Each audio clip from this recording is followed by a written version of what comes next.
संदेश देणारे महामानव तथागत भगवान गौतम बुद्ध, छत्रपती शिवाजी महाराज, भारतीय राज्यघटनेचे शिल्पकार, विश्वरत्न डॉक्टर बाबासाहेब आंबेडकर, शिक्षणाचे प्रणेते राजश्री शाहू महाराज, माता जिजाऊ, विद्येची जननी सावित्रीबाई फुले, माता रमाई, माता भीमाई, या सर्व खऱ्या आदर्शांना या ठिकाणी मी वंदन करतो।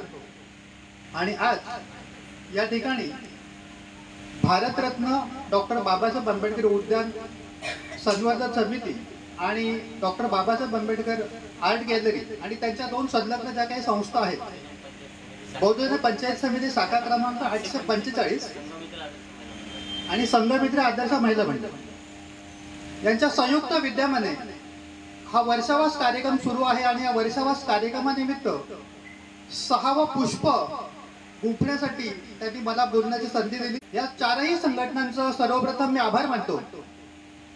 आणि एक माझं जे प्रवचन सुरू होण्यापूर्वी एक माझ्या मनातली खतखत मी अगोदरच बोलून दाखवतो, कदाचित नंतर मी विसरेल, की डॉक्टर बाबासाहेब आंबेडकरांचं ही आर्ट गॅलरी झाल्यापासून तर आतापर्यंत जे सातत्य ठेवलेलं आहे, आणि आपण म्हणतो की हे सातत्य ठेवलं कोणीतरी पुढाकार घ्यावा लागतो, आणि आमचे बंधू सुबोध जाधवजी यांनी पुढाकार घेतल्यामुळे हे सातत्य जे आहे ते टिकून राहिलेलं आहे। त्यांच्या सगळी टीम तर आहेच, पण कधी जो मोरक्या जो असतो ना, तो सगळ्यांची मतं जाणणारा असला पाहिजे, सगळ्यांची कुठला माणूस कसा काय हे ओळखणारा असला पाहिजे। आणि त्या माणसामध्ये असे कुशाग्र बुद्धी आहे की नेमकं कोणाला कुठे हे स्थान द्यावं किंवा कोणाला कुठे हे करावं असं मनामध्ये कलुषित भावना कधीच नाही। हे त्यामुळे ते आहेत म्हणून हे सातत्य सुरू आहे। त्यांच्या टीमचं त्याच्या मागे श्रेय आहे, तर ते वादत नाही, पण हा मोरक्या जो असतो ना तो फार महत्वाचा असतो।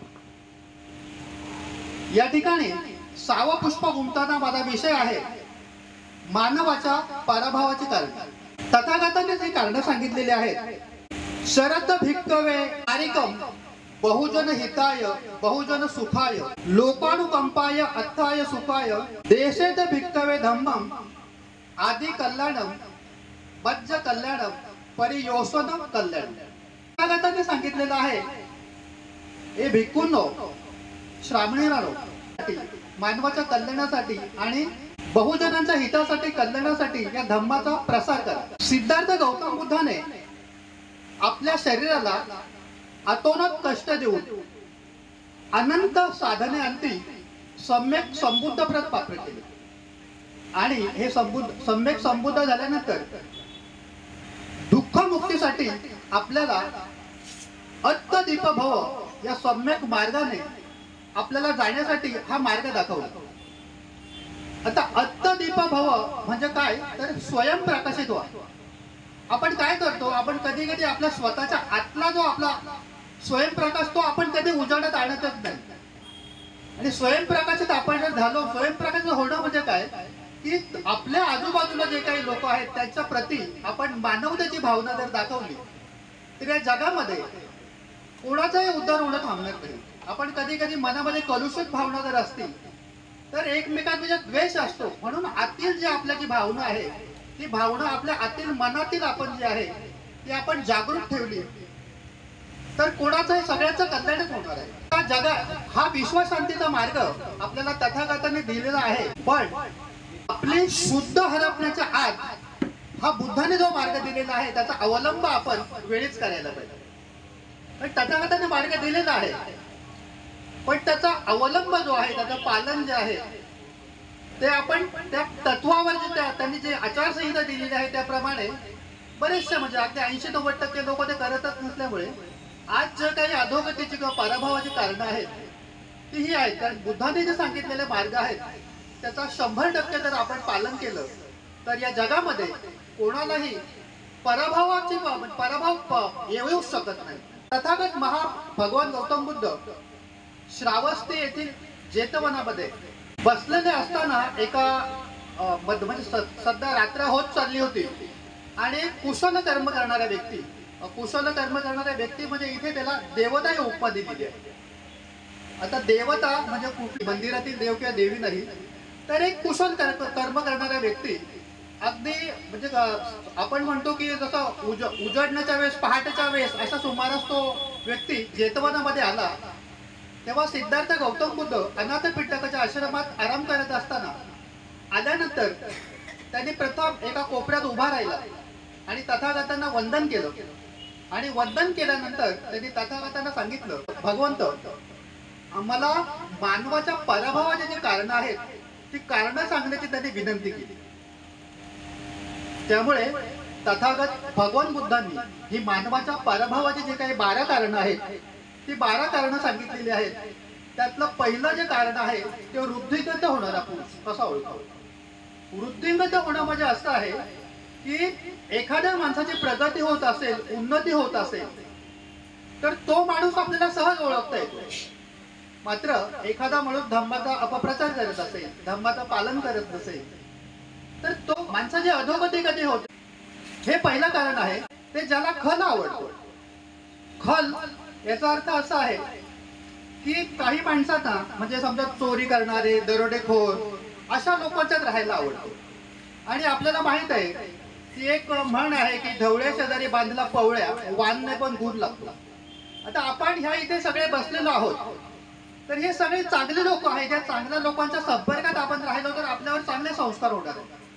पण तेच जर समोरच्या माणसाची प्रवृत्ती वाईट असेल, त्याचे विचार वाईट असतील, तर आपण माणसाचे गुण जे आहेत ते लवकर घेत नाही, पण अवगुण माणसाचे लवकर घेतो.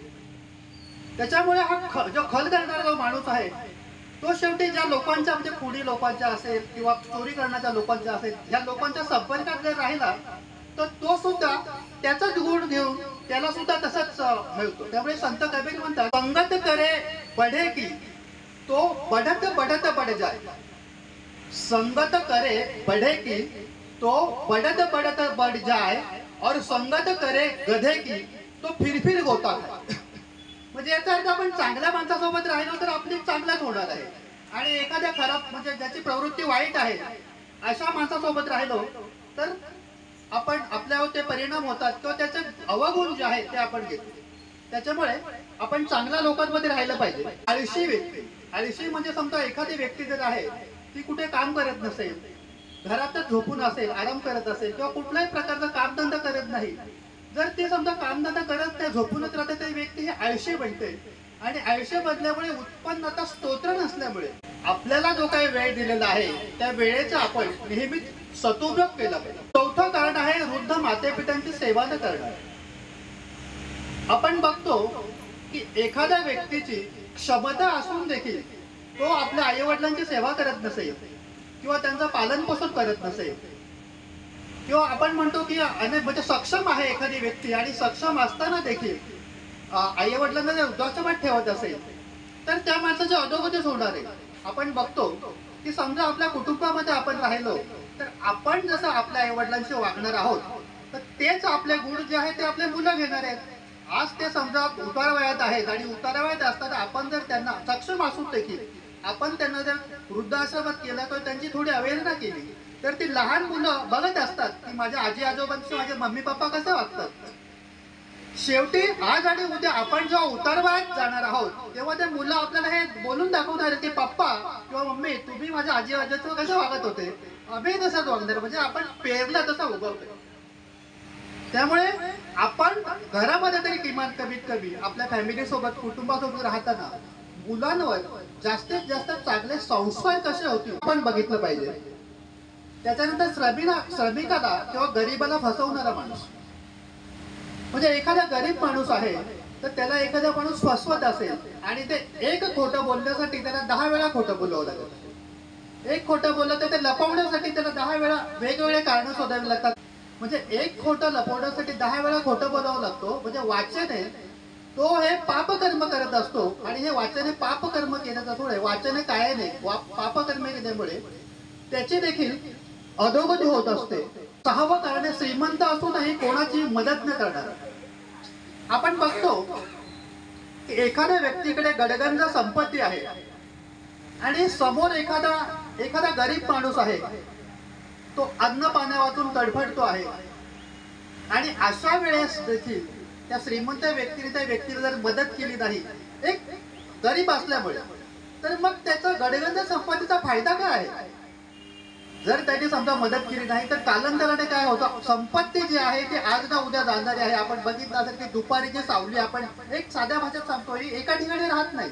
आज एखादा माणूस श्रीमंत असेल तर उद्या तो दरिद्र व्हायला वेळ लागत नाही. किंवा आज समजा एखाद्या माणसाची परिस्थिती नाजूक असेल तर त्याची परिस्थिती चांगली व्हायला वेळ लागत नाही. त्याच्यामुळे आपल्याला सध्या जी परिस्थिती आहे त्या परिस्थितीशी जाणून आपण घेतलं पाहिजे. आणि अशा वेळेत जर त्या माणसाला मदत करत नसेल आणि जेव्हा त्या श्रीमंत व्यक्तीवर एखादं संकट येतं तेव्हा त्याच्यावर कोणी विश्वास ठेवत नाही, त्याच्या मदतीला जात नाहीत आणि मदतीला न केल्यामुळे जेव्हा संकट येतं तेव्हा त्या माणसाची अधोगती होते. जातीचा किंवा धनाचा गर्व करणारा माणूस. धनाचा म्हणजे धन हे असं आहे की आज इथे आहे ते उद्या तिथे जाणार आहे.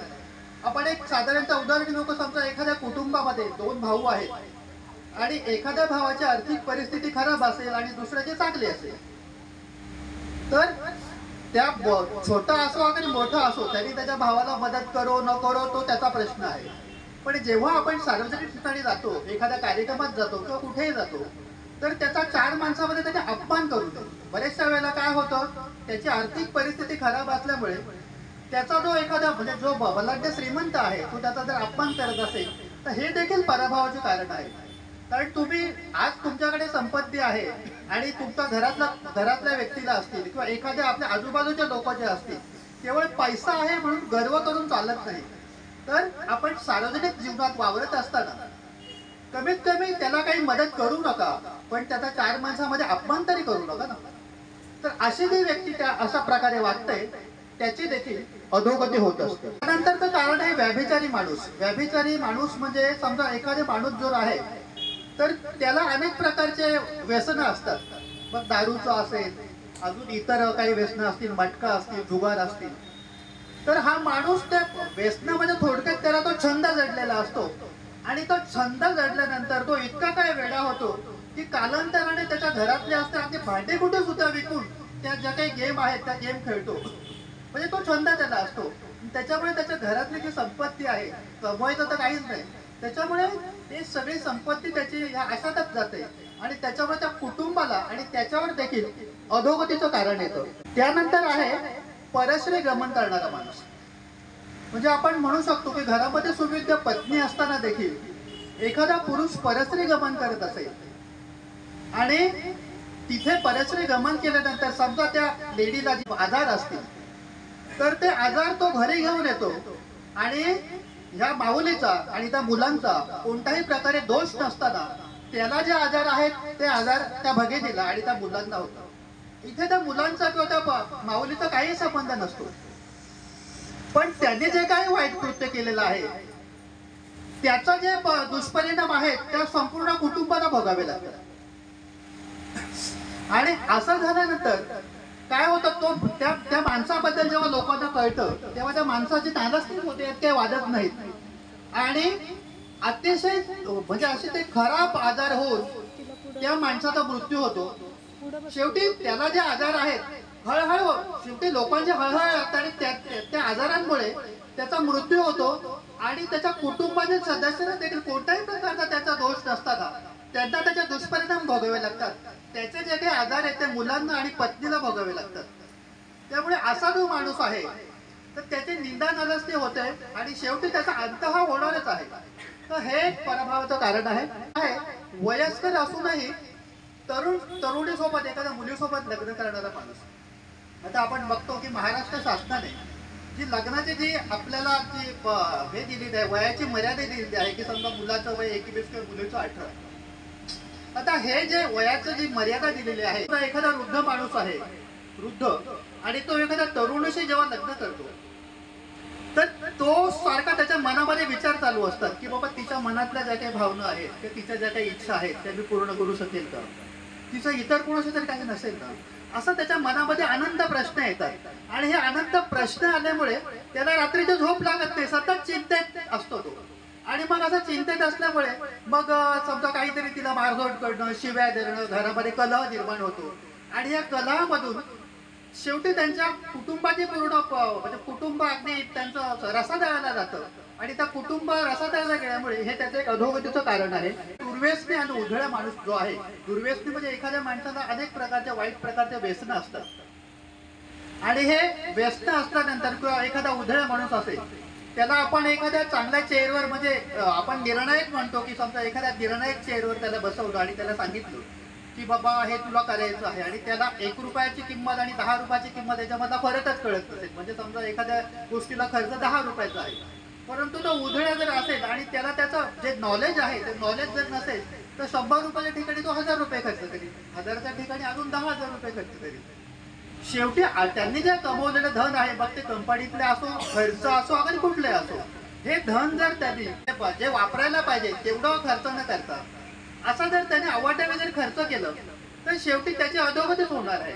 त्याच्यामुळे आपल्या कुटुंबातील मग तो पुरुष असो, स्त्री असो, मुलं असो, जी काही धनसंपत्ती आहे ही धनसंपत्ती आपण जपण्याचा आणि त्याचा जास्तीत जास्त आपण त्याचं पालन कसं करू त्याचा प्रत्येकाने आपण जर समजा हे असं जर केलं तर अधोगतीपासून हे कुटुंब वाचू शकेल. नंतर कारण आहे हाव करणारा माणूस. आपण बघतो की आपण पूर्वी आपली जी परिस्थिती त्या सगळ्यांची अगदी अशी थोडीशी गरीबच होती आणि कधी कधी काय होतं की आता या हाव करणाऱ्या लोकांची म्हणजे एखाद्या माणसाला समजा एक माझे मित्र आहेत आता आणि आपल्याला माहितच आहे की लोक प्रेमापोटी हे जे काही गव्हर्नमेंट सर्वंट आहेत त्यांना प्रेमापोटी एक सदिच्छा भेट देतात. म्हणजे सदिच्छा भेट कोणी मनापासून जर दिली तर घ्यायला काही हरकत नाही, पण काय होतं माणसाची जी भूक आहे ही भूक वाढत जाते सारखी आणि मग शेवटी कुठेतरी माणसाचा अंत हा होत असतो. म्हणजे जे हाव जी आहे ती हाव माणसाने कधी करू ठीक आहे, एका मर्यादेप्रमाणे आपण घेतलं, कोणी दिला असेल ओके, पण ही हाव जर केली अधोगतीला कारण सामोरं जावं लागतं.